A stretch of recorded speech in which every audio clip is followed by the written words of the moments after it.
자존감 높은 뉴 노멀 중년. 인생의 반을 돌아 거울 앞에 선 나의 모습은 왠지 초라하기만 하다. 하나둘 솟아나던 흰머리는 백발마녀로 변해가고 눈가에 주름이 자글자글하다. 몸은 여기저기 안 아픈 곳이 없고 눈은 침침하고 고왔던 피부는 까칠하다. 눈 깜빡할 사이에 나의 젊음은 사라지고 낯선 내가 보인다. 마음 둘 곳 없어 휑하다. 나만 홀로 세상에 버려진 듯한 외로움이 밀려든다. 나를 사랑하자. 50까지 열심히 살아낸 것만으로도 우리는 언제나 옳다. 자존감은 나를 사랑하고 존중하는 마음이다. 내 존재 자체에 대한 믿음이다. 나의 인생 어느 시기에도 자존감은 중요하다. 나를 지지하고 받쳐주는 마음의 기둥이기 때문이다. 자존감은 나의 내면에서 나오는 힘이다. 자존감 높은 사람으로 살아야 한다.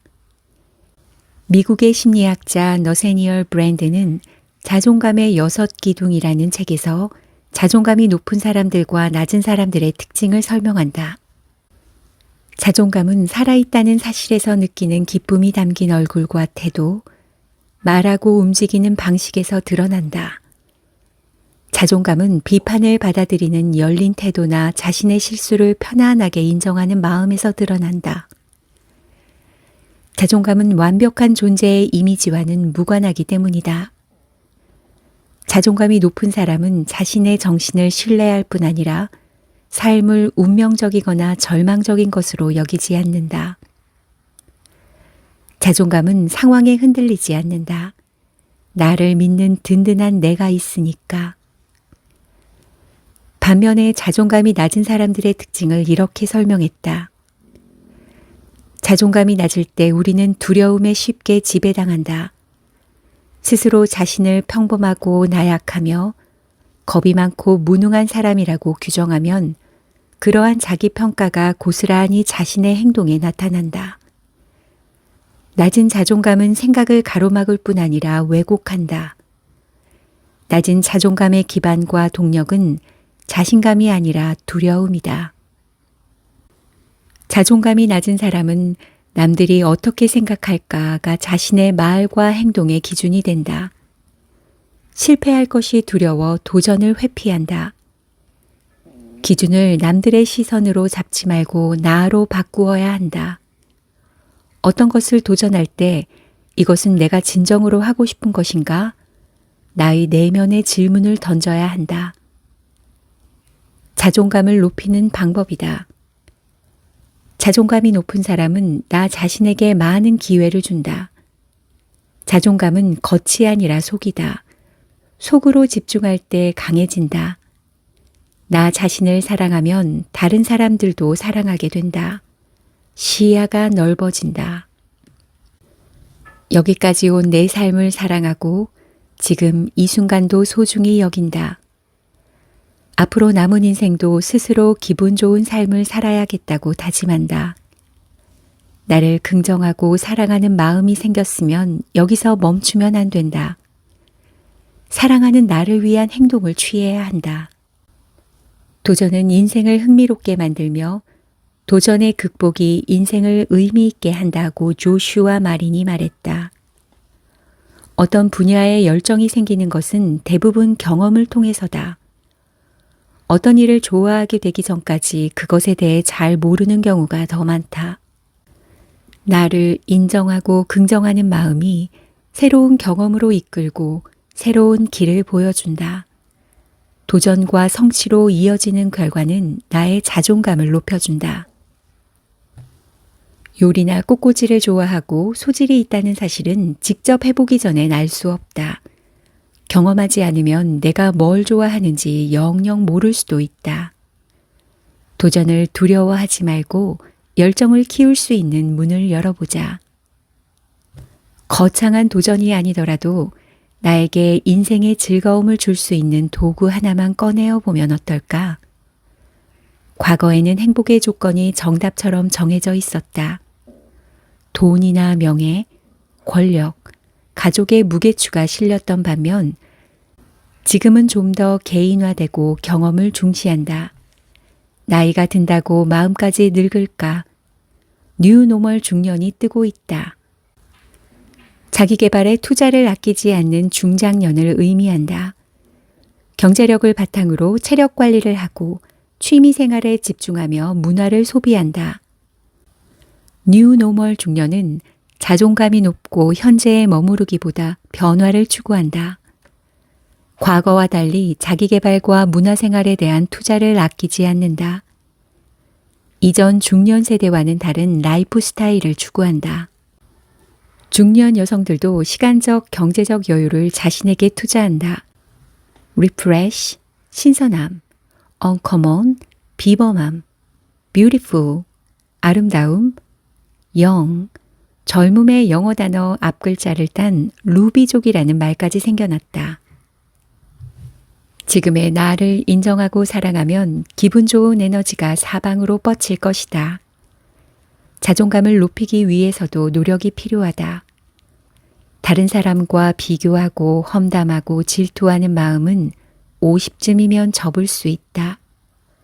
너와 나의 다름을 인정하자. 윌리엄 셰익스피어는 말한다. 내 삶을 진심으로 존중하는지, 그래서 적극적으로 나를 아끼고 가꾸기 위해 노력했는지를 한 번쯤 생각해 보길 바란다고. 도전과 실행은 나를 사랑하는 자존감이 먼저이다. 마음속에 새겨보자. 나는 나를 사랑한다. 50. 나는 아름다워지기로 했다. 사람은 나이와 상관없이 꿈을 갖고 살아야 한다. 꿈이 있는 사람은 인생의 챕터가 하나씩 넘어갈 때 막연히 흘려보내지 않는다. 계획하고 실천한다. 건강하고 활력 넘치는 노후를 맞을 수 있다. 물론 여러 복병이 나타나 힘들고 혼란스러울 때도 있다. 갑자기 많아진 시간에 중심을 잡지 못하고 허둥대기도 한다. 그러나 꿈꾸는 사람은 유연하게 대처할 수 있다. 50대라는 인생의 전환기는 나를 돌아보고 한 번쯤 재정비해야 하는 나이이다.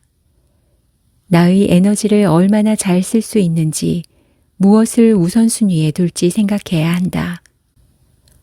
50을 인생의 베이스 캠프로 삼자 다가오는 60대, 70대의 삶을 활력 있게 이끌 것이다.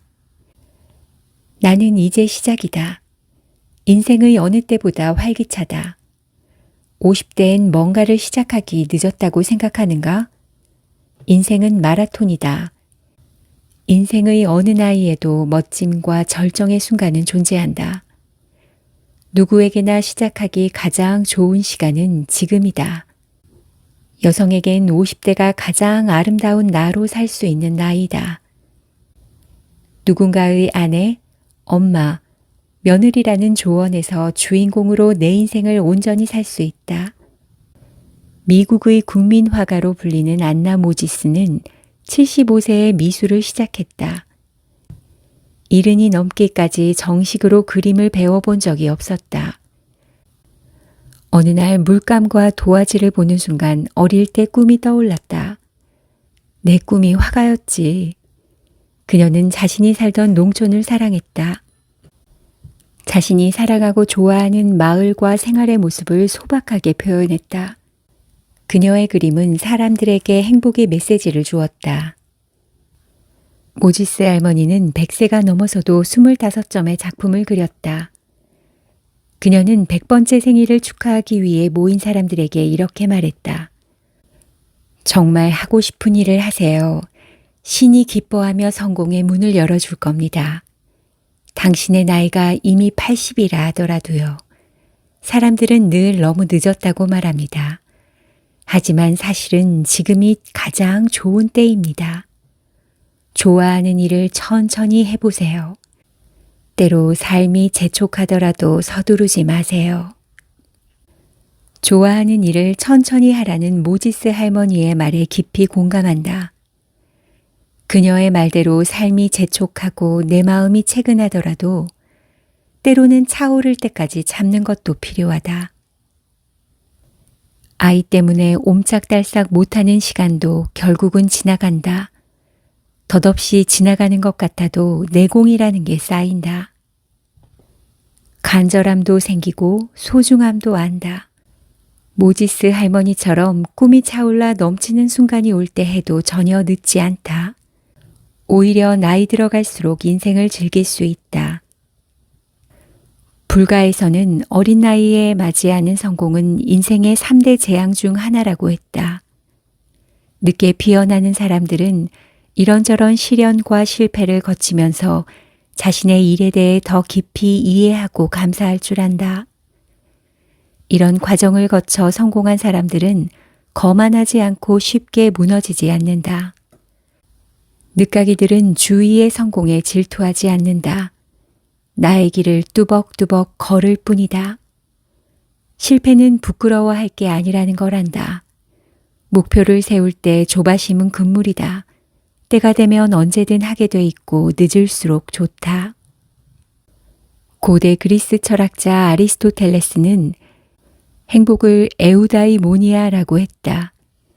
인간이 무엇을 가졌을 때 행복해지는 것이 아니라 자아 실현을 위해 내가 무언가를 행하는 것 자체가 행복이란 뜻이다. 나의 50세는 행복했다.